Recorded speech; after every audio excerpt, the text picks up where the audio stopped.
마가복음 1장 16절에서 20절 말씀입니다. 신약성경 제가 가진 성경으로 54페이지, 신약성경 54페이지, 마가복음 1장 16절에서 20절 말씀입니다. 마가복음 1장 16절에서 20절 말씀. 마가복음 1장 16절에서 20절 말씀 제가 봉독해 드립니다. 갈릴리 해변으로 지나가시다가 시몬과 그 형제 안드레가 바다에 금을 던지는 것을 보시니 그들은 어부라. 예수께서 이르시되 나를 따라오라. 내가 너희로 사람을 낚는 어부가 되게 하리라 하시니 곧 그물을 버려두고 따르니라. 조금 더 가시다가 세베대의 아들 야고보와 그 형제 요한을 보시니 그들도 배에 있어 그물을 깁는데 곧 부르시니 그 아버지 세베대를 품꾼들과 함께 배에 버려두고 예수를 따라가니라. 아멘. 우리 옆에 분들과 인사합시다. 만나서 반갑습니다. 네, 다시 한번 인사합시다. 오늘도 큰 은혜 받읍시다. 오늘 우리가 읽은 말씀을 통해서 진정 버려야 할 것, 진정 버려야 할 것이라는 제목으로 함께 은혜의 말씀을 나누기 원합니다.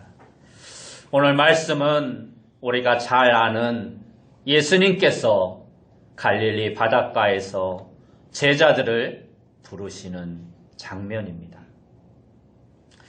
예수님께서 바닷가에서 고기잡이하던 어부들과 그물을 손질하고 있던 어부들을 부르시자 제자들은 주저하거나 지체하지 않고 곧 예수님의 부르심에 배와 그물과 가족을 버리고 예수님을 쫓았습니다.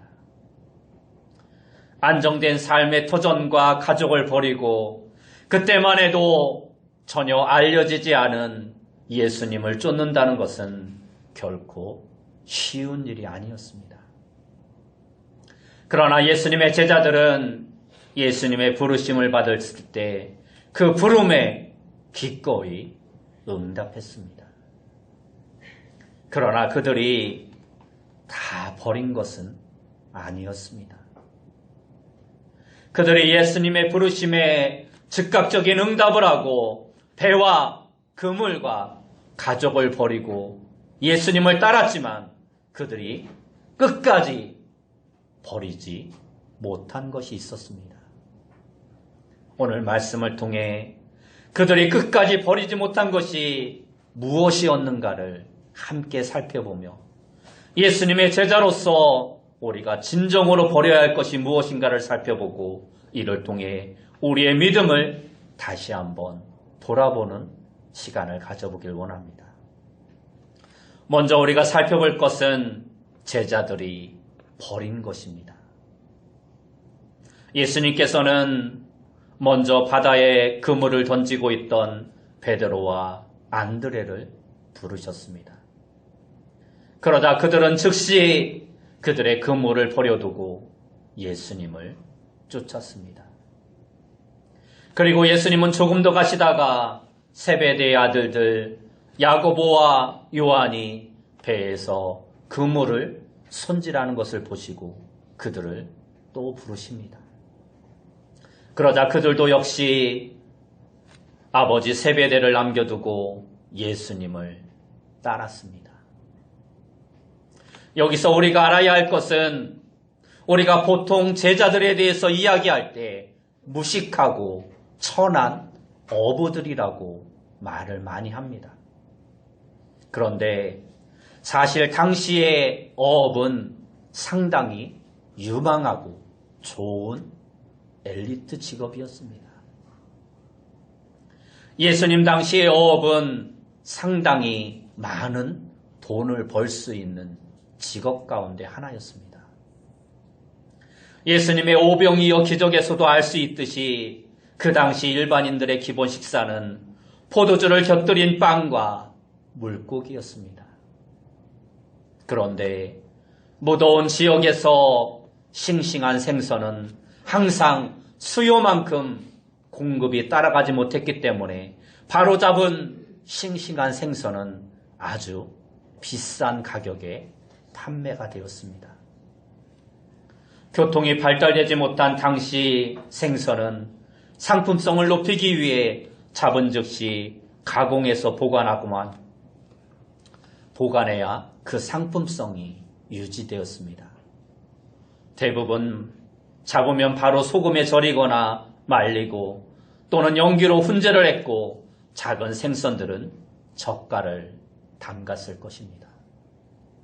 실제로 이스라엘의 지역의 고고학 발굴에서 보면 구메산이라고 적힌 생선젓이라는 항아리의 손잡이가 출토된 적이 있었습니다.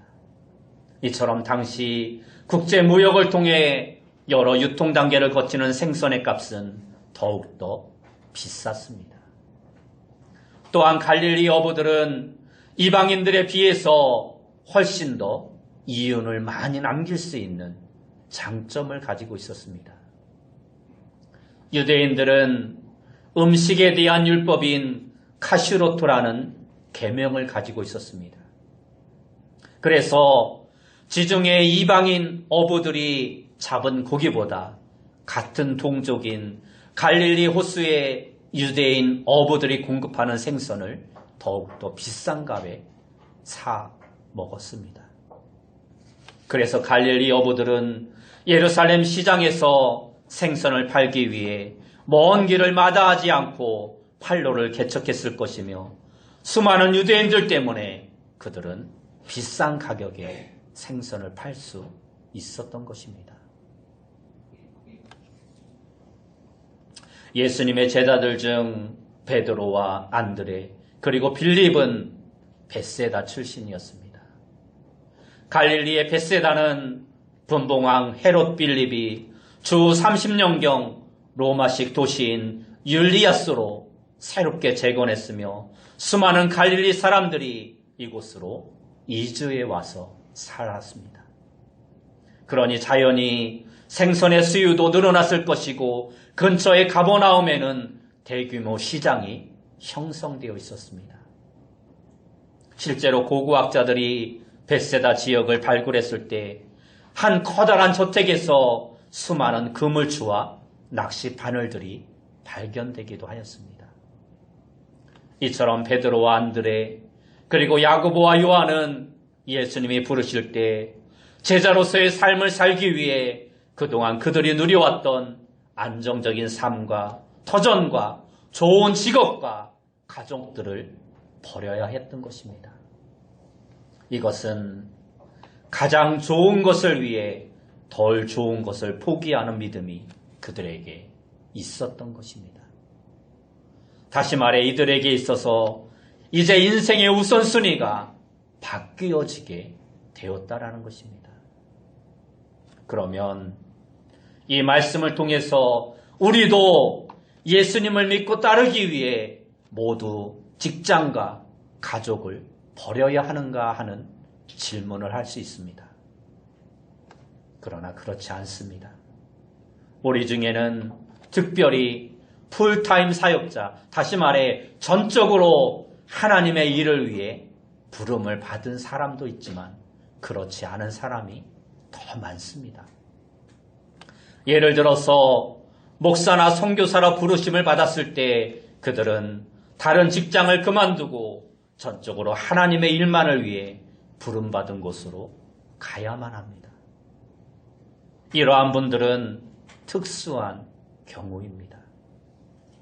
수많은 그리스도인들 중 대부분은 오히려 자신의 생업에 종사하며 그 안에서 하나님의 영광을 드러내는데 힘써야 하는 것입니다. 과거에는 나 혼자 잘 먹고 잘 사는 데 힘을 쏟았다면 이제는 하나님의 영광을 위해 충성하고 봉사하는 삶을 살아야 한다는 것입니다. 그러면 우리가 예수님을 따르는 데 있어서 예수님이 우리에게 가르쳐 주신 삶의 우선순위의 예를 우리가 몇 가지 살펴보길 원합니다. 첫째는 물질입니다. 우리가 예수님을 따를 때 모든 것을 버리라는 것은 실제로 다 내어다 버리라는 말이 아니라 무엇이 더 중요한지 삶의 우선순위를 정하고 살아가라는 것입니다. 마가복음 10장 17절에서 22절 말씀을 보면 부자 청년과 예수님의 대화에서 예수님은 결코 재물의 많고 적음에 대해서 말씀하지 않았습니다. 우리가 예수님을 믿는다고 결코 물질을 멀리하고 가난하게 살 필요는 없는 것입니다. 예수 믿는 사람도 얼마든지 부자가 되고 물질을 많이 소유하여 살아갈 수 있는 것입니다. 그것은 결코 죄가 아닙니다. 예수님께서 말씀하신 것은 부자가 가지는 특징 가운데 하나인 하나님보다 재물을, 다시 말해서 물질을 더 사랑하는 잘못된 마음을 지적하신 것입니다. 이러한 마음은 참으로 하나님을 온전히 사랑하는 것이 아닙니다. 하나님보다 오히려 재물을 더 우선순위에 두는 잘못된 행위인 것입니다. 하나님의 제자는 물질보다 하나님을 더 우선순위에 두고 하나님을 더 사랑하는 자가 되어야 합니다. 두 번째는 가족입니다. 예수님은 가족에 대해서도 우선순위를 말씀하셨습니다. 마태복음 10장 34절에서 40절 말씀에 오면 예수님은 이 땅에 칼을 주려고 오셨다라고 말씀하고 있습니다. 10장 35절에서 36절 말씀에 오면 내가 온 것은 사람이 그 아버지와 딸이 어머니와 며느리가 시어머니와 불화하게 하려 함이니 사람의 원수가 자기 집안 식구리라 하고 말씀하고 있습니다. 이 말씀은 실제 가족들이 모두 다 원수라는 것이 아니라 가족과 예수님의 관계에 있어서 우선순위를 어디에 두어야 하는가를 말씀해주고 있는 것입니다. 때로 가족들이 예수님을 못 믿게 하고 핍박할 때 그때는 예수님을 삶에 더 우선순위에 두어야 함을 우리에게 말씀해주고 있는 것입니다. 때로는 이 때문에 불화가 일어날 수도 있지만 하나님은 결국에는 나 한 사람을 통해 온 가족이 구원받을 수 있도록 인도해 주실 것을 믿고 그렇게 하라는 것입니다. 이는 결코 가족을 버리는 것이 아니라 가족을 구원하기 위함인 것입니다. 이처럼 오늘날 우리는 예수님의 제자로서 재물과 가족에 대한 삶의 우선순위를 정하며 살아가야 합니다. 예수님이 부르실 때 그리고 이에 대한 확신이 있을 때 우리는 이 우선순위에 따라 행하고 우선순위에 따라서 삶의 방식을 살아가는 자가 되어야 합니다.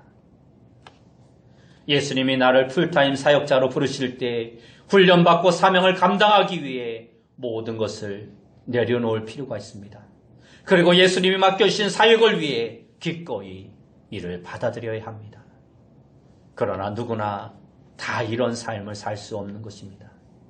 그래서 하나님의 부르심에 따라 생활 속에서 삶의 우선순위를 따라 예수님이 주신 재물을 주의 일을 위해 기꺼이 드릴 수 있는 자가 되어야 합니다.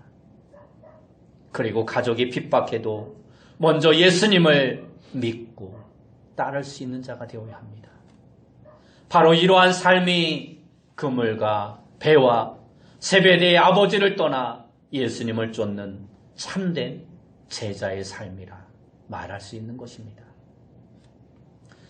그러나 두 번째로 우리가 살펴볼 것은 그러한 제자들도 쉽게 버리지 못한 것이 있었다라는 것입니다. 지금까지 우리는 예수님의 제자들이 버린 것들, 즉 그물과 배와 가족들에 대해서 살펴보았습니다. 물론 이러한 것들도 결코 쉽게 버릴 수 있는 것들은 아닙니다. 이러한 것을 버린다는 것도 대단한 믿음입니다. 그러나 제자들은 그것들을 모두 다 버렸습니다. 이는 마땅히 칭찬받아 마땅한 훌륭한 믿음이었습니다. 그러나 그러한 제자들도 쉽게 버리지 못한 것이 있었습니다. 사도행전 1장 6절에서 8절 말씀에 오면 그들이 모였을 때 예수께 여쭈어 이르되 주께서 이스라엘 나라를 회복하심이 이때니이까 하니 이르시되 때와 시기는 아버지께서 자기의 권한에 두셨으니 너희가 알 바 아니오 오직 성령이 너희에게 임하시면 너희가 권능을 받고 예루살렘과 온 유대와 사마리아와 땅 끝까지 이르러 내 증인이 되리라 하시니라 하고 말씀하고 있습니다. 예수님의 제자들이 예수님의 부르심에 순종하여 즉각적으로 그들의 생업을 포기하고 그물과 배와 가족까지 버리고 예수님을 따랐지만 그럼에도 불구하고 그들이 끝까지 버리기 힘들었던 것은 바로 그들의 잘못된 욕심과 생각이었습니다. 그들은 하나님의 나라가 우리가 살고 있는 이 땅에 세워지는 것을 믿고 있었습니다. 그래서 그들을 비롯해 당시 유대인들은 당시 로마의 압제와 종교 지도자들의 경제적인 수탈과 사회적 혼란 가운데서 자신들을 구원할 메시아 대망 사상을 가지고 있었습니다. 그러한 상황 가운데 많은 사람들은 예수님의 기적을 보고 예수님이 오시기로 한 메시아일 수도 있다고 생각하고 믿게 되었던 것입니다. 그러나 그러한 믿음은 실제로 예수님이 십자가의 죽으심을 통해 그들은 예수님이 메시아가 아니라고 스스로 결론을 내어버리게 됩니다. 그러나 앞에서 살펴본 사도행전에서의 제자들은 달랐습니다. 이미 제자들은 예수님의 부활을 목격하였습니다. 이제 예수님은 부활의 주님이시며 메시아임을 그들의 눈으로 확인했던 것입니다. 그래서 이제 예수님이 승천하시기 직전에 제자들은 이 질문을 하고 있는 것입니다. 주께서 이스라엘 나라를 회복하심이 이때니까. 이러한 것을 볼 때 제자들은 예수님을 따르면서도 심지어 예수님의 십자가와 부활을 경험했음에도 불구하고 유대인의 관점에서 그들이 생각하고 있는 메시아에 대한 생각을 이제 예수님이 이스라엘을 회복하면 자기들이 좋은 자리를 차지해서 좋은 직책을 하나 얻어서 관리가 되어서 이제 이스라엘을 로마를 다스리는 그러한 위치에 있게 될 것이라고 생각했던 것입니다. 이러한 것을 볼 때 메시아에 대한 생각을 내려놓는다는 것이 우리의 잘못된 욕심과 생각을 내려놓는다라는 것이 버린다는 것이 얼마나 어려운 것인가를 우리는 알 수 있습니다. 그러면 왜 제자들은 이러한 생각이 제자의 삶을 살지 못하게 한다고 성경은 말씀하고 있을까요? 그 이유는 이러한 생각을 가지고는 자기 십자가를 지고 온전히 예수님을 따를 수 없기 때문입니다. 이러한 생각을 가지고는 참된 부활의 증인으로 살 수 없기 때문입니다.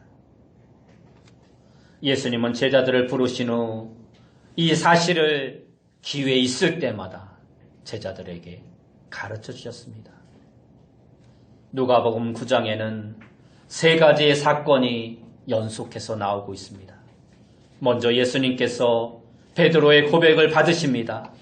베드로는 제자들의 대표로서 이 고백을 하였습니다. 누가복음 9장 20절에서 예수님께서 하나님의 그리스도이심을 베드로는 고백합니다. 이 예수님은 제자들에게 자기 십자가를 지고 나를 따르라고 말씀하십니다. 또한 이어서 예수님은 변화산에서 영광스럽게 변한 모습을 제자들에게 보여주십니다. 그러나 제자들은 이러한 예수님의 가르침에도 불구하고 예수님을 제대로 이해하거나 예수님의 말씀을 제대로 깨닫지 못했습니다. 마가복음 8장 31절에서 33절 말씀에서 예수님은 자신이 십자가에 죽으실 것을 제자들에게 말씀하자 베드로가 예수님을 붙잡고 그렇게 하지 말도록 예수님을 설득합니다. 베드로는 결코 예수님이 죽는 것을 용납할 수 없었던 것입니다. 왜냐하면 이 땅에서 예수님을 통해 메시아 왕국을 건설해야 했기 때문입니다. 그래야 자기가 그래도 좋은 자리 하나쯤 차지할 수 있을 것이라고 생각했던 것입니다. 이에 예수님은 그러한 베드로에게 사단아 내 뒤로 물러가라. 내가 하나님의 일을 생각하지 아니하고 도리어 사람의 일을 생각하는도다 하고 말씀하십니다. 마태복음 20장 20절에서 28절 말씀에도 보면 세베대의 아들들 즉 야고보와 요한의 어머니가 예수님께 나옵니다. 오늘날로 치면 치맛바람으로 예수님께 청탁을 하고 있는 것입니다. 이들은 예수님께서 자신의 두 아들들이 예수님의 좌우편에 앉게 해달라고 청탁을 합니다. 그런데 이를 본 나머지 제자들이 그들을 보고 심히 붕괴합니다. 다른 제자들이 붕괴한 이유는 그들의 청탁이 잘못된 것이기 때문이 아니라 자신들도 그 자리에 앉고 싶었기 때문입니다. 이러한 것을 아시고 예수님은 그러한 제자들에게 이렇게 말씀하십니다. 마태복음 20장 28절을 보면 인자가 온 것은 섬김을 받으려 함이 아니야 도리어 섬기려 하고 자기 목숨을 많은 사람의 대속물로 주려 함이라. 마가복음 10장에는 앞에도 말씀했듯이 부자 청년과 예수님의 대화가 나옵니다. 그리고 이어서 베드로가 말합니다. 마가복음 10장 28절에 보면 베드로가 여짜와 이르되 보소서 우리가 모든 것을 버리고 주를 따랐나이다. 그의 말대로 베드로는 많은 것을 버렸습니다. 그런데 사실 다 버린 것은 아니었습니다. 그가 생각하는 예수님이 다스리는 이 땅에서의 하나님의 나라 메시아 왕국에서 높은 벼슬을 가지고 다스릴 생각은 버리지 못했던 것입니다. 심지어 그는 예수님의 부활을 다 목격했음에도 불구하고 요한복음 21장 3절 말씀에 오면 시몬 베드로가 나는 물고기 잡으러 가노라 하며 그들이 우리도 함께 가겠다 하고 나가서 배에 올랐으나 그날 밤에 아무것도 잡지 못하였더라고 말씀하고 있습니다. 이처럼 예수님의 제자들이 그들의 잘못된 생각을 버리지 못하자 아무리 예수님의 부활을 목격해도 그들은 자신이 무엇을 해야 할지 알지 못했던 것입니다. 그래서 결국은 그들은 다시 과거의 생업으로 돌아가 배를 타고 고기를 잡는 업으로 돌아갈 수밖에 없었던 것입니다. 그러나 그러한 제자들에게 오순절 성령님이 오셨습니다.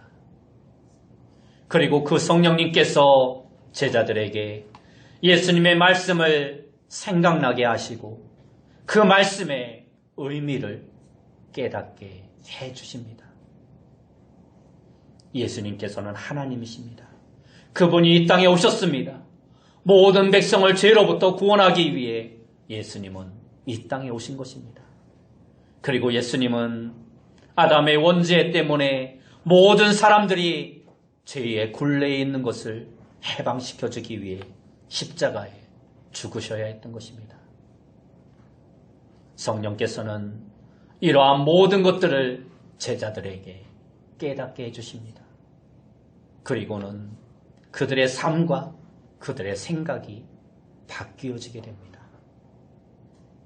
그제서야 제자들은 그들이 끝까지 붙잡고 있던 것들을 비로소 버릴 수 있었습니다. 그들이 이 생각을 버릴 때 비로소 예수님의 참된 제자로서의 삶을 살 수 있게 된 것입니다. 사도행전 2장 38절 말씀에 오면 베드로가 이르되 너희가 회개하여 각각 예수 그리스도의 이름으로 세례를 받고 죄의 사함을 받으라. 그리하면 성령을 선물로 받으리라 말씀합니다. 성령의 충만함을 받고 그 이후에 그들의 생각이 바뀌고 그들이 가지고 있었던 잘못된 생각을 버리자 그들은 비로소 예수님의 참된 제자가 되어 온전한 복음을 증거할 수 있게 되었던 것입니다. 베드로는 이제야 비로소 예수님이 진정으로 바랬던 참 제자가 된 것입니다. 그리고 다른 제자들도 비로소 자신의 십자가를 지고 이 땅에서의 제자의 사명을 감당하게 됩니다. 예수님의 부활에 참된 증인으로 살아갔던 것입니다. 이처럼 예수님의 제자들이 예수님의 부르심에 배와 그물과 가족을 버리고 오순절 성령 충만으로 말미암아 그들의 잘못된 생각까지 버리고 온전한 주님의 제자로서 증인의 삶을 살았다면 오늘 이 시대에 우리는 예수님의 제자로서 무엇을 버려야 할까요? 우리도 먼저 물질에 대해 그리고 가족에 대해 올바른 우선순위를 가지는 자가 되어야 합니다. 그리고 또한 이 땅에서의 삶과 영광을 구하는 잘못된 생각을 버려야 합니다. 우리의 소망이 여전히 땅에 있을 때 우리는 참된 주님의 제자로서의 삶을 살아갈 수 없는 것입니다. 우리의 생각을 버리는 것, 우리의 사고체계를 십자가와 부활과 저 천국에 맞추는 것, 그것이 우리가 참된 주님의 제자로서의 삶을 살아갈 수 있는 비결입니다. 나의 생각, 나의 인본적인 사고체계, 그것을 가지고는 우리는 진정한 예수님의 제자가 될 수 없는 것입니다. 교회는 무엇을 가르치는 곳입니까? 예수님의 십자가와 부활을 가리키는 곳입니다. 우리는 계속해서 예수님의 십자가와 부활에 대해 듣는 자가 되어야 합니다. 이것은 단순하게 세뇌시키기 위함이 아닙니다. 언젠가 성령님께서 이 들은 말씀을 깨닫게 해주실 것이고 그 말씀이 생각나게 해주실 것입니다. 비록 지금은 무슨 말인지 잘 알아듣지 못할지라도 하나님의 때가 되면 성령으로 말미암아 깨닫게 해주실 때가 있다라는 것입니다. 여러분 모두가 말씀을 듣기를 사모하고 성령께서 그것을 깨닫게 해주시기를 기도하는 귀한 성도님들이 되시기 바랍니다. 그리고 성령께서 깨닫게 해주신 그 말씀에 순종하여 내 모든 생각까지도 온전히 버리고 오직 참된 주님의 제자가 되어 이 땅 가운데 주님의 십자가와 그리스도의 부활을 증거하는 귀한 성도님들이 다 되시기 바랍니다. 이것이 참된 제자의 삶입니다. 날마다 나를 버리고 내 십자가를 지고 예수님을 따르는 제자의 삶이 바로 여기에 있는 것입니다. 이 삶이 진정으로 버리는 삶입니다. 다가오는 성탄을 준비하며 아직도 내 삶 가운데 버리지 못한 주님보다 더 사랑하는 것이 무엇인가를 생각하며 모든 것을 버리고 오직 예수님을 우리의 삶의 가장 우선순위에 두고 살아가는 귀한 성도님들이 다 되시길 예수님의 이름으로 축원합니다. 이렇게 기도하겠습니다. 사랑하는 주님, 오늘 제자들의 삶의 모습을 통해서 우리가 진정으로 버려야 할 것이 무엇인가를 생각하였습니다. 우리의 삶에 있어서 아직도 버리지 못한 것들이 있는가 다시 한번 생각해 볼 수 있도록 인도하시고, 모든 것을 버리고 오직 예수님을 내 삶의 가장 우선순위에 두고 그분만을 따르는 주님의 참된 제자가 되어줄 수 있도록 인도하여 주옵소서. 예수님의 이름으로 기도드리옵나이다.